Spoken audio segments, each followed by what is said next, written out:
Hello, it's James from Casbounce's Books with another one of our trader showcases. Today we have the lovely Button Queen, who is also my older sister. So please introduce yourself and show us what you make. Hello, I'm Mel. I'm James's older sister, as he said, and me, my husband, and children run Button Queen Vintage. So we make pictures out of stamps, paper ephemera, buttons, that kind of thing. So do you have any of the items you can show us? I do. I have a world map, for instance, that you might be able to see here. The Yeah. world map is quite good. It's done wonders for my geography. It's quite intricate. This is one of the smaller ones. I have one at home that I didn't bring into the room, which is a metre wide. This one's significantly smaller. And there's stamps from all over the world. Sometimes it's quite tricky though to put the stamps in the right place because really tiny countries like Djibouti springs to mind.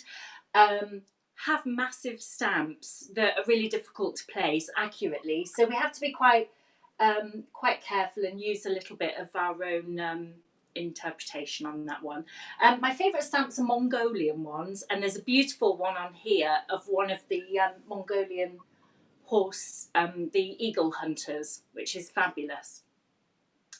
So we really like making that one. It's quite fiddly, quite intricate, but that's one of my favourite ones to make. And we do UK maps. You can see one behind me here as well. This is quite a large one that we do, and we make them as personalised as people need, really. The one that we did, I think you have a picture of it, James, that you might show. There's one that we made for London. We did the Country Living Christmas Fair in London last year, and we made it super personalised. So there's postmarks from all over the country, and we've got carefully placed things like the Humber Bridge in Hull, the Red Arrows in Lincolnshire, where they're based. We've got the Battle of Hastings, the Thames Barrier, Winston Churchill's over where Blenheim Palace is, where he was born. And then there's really specific Scottish stamps like Highland Cow, Robbie Burns quotes, that kind of thing. And then we've got Welsh Dragons, Bangor Pier, Giant's Causeway and Ulster Cottages in Northern Ireland, and then obviously Irish stamps as well, and lots of postmarks. So, we really try and make it as personalised as we can for people. So, somewhere they've been born, or they got married or engaged, or special places, hobbies, that kind of thing, jobs, basically whatever I can get that's relevant to your interests. Cool. Is it only stamps you work in, or do you work in other No, material? we use old tickets, any sort of paper bits and bobs really for making these kind of maps. But we don't just make maps, we make animals too. There's a Oh, hummingbird that I can made. you tilt that one a bit further up because you're Sorry, getting glare. a hummingbird. I don't know whether the lights reflect. Ah, yeah, perfect. And Oh that's got yeah, a farmer's lovely. flower stamp on it as well. And this one's not trimmed or finished, but a pheasant. So really, it's if you like a certain animal, or maps from all over the world. We've got Yeah.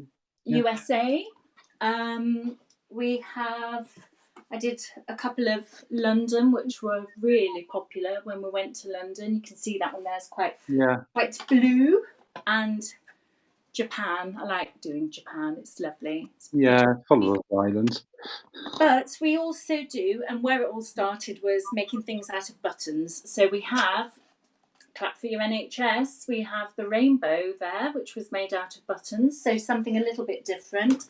But really, it's whatever we can find that's relevant, just to make it as personalised as we can. Really. Yeah, that's great. How did you get started then with making the things? Well, how did I get started? James, you'll remember when Mum and Dad moved to France, and literally one day they rocked up on my doorstep with boxes of my old school reports, which basically consisted of Melanie Talks Too Much, and boxes and boxes of stamps, like books of stamps, because I was a really sad teenager, as you might remember, and I used to collect stamps. So I thought, well, am I going to have these sitting in a book? Or shall I do something with them, give them to a charity shop, whatever?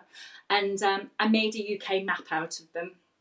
And I made it for myself, and it took me about 3 weeks to complete.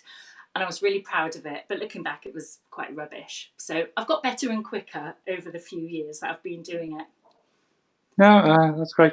So, so how do you actually cut out the things then? Do you use scissors or? No, I use a scalpel. Everything's cut by hand. So my day-to-day job is quite intricate. So I'm used to using tiny little movements. So I'm quite happy wielding a scalpel around. I actually struggle quite a lot with scissors. But everything is cut to hand, which is why I try to be as accurate as I can, but very occasionally there'll be a little flaw. But it is absolutely handmade. I don't use a machine for doing that at all. Yeah, yeah, that's excellent. So, where will we be able to find your stuff?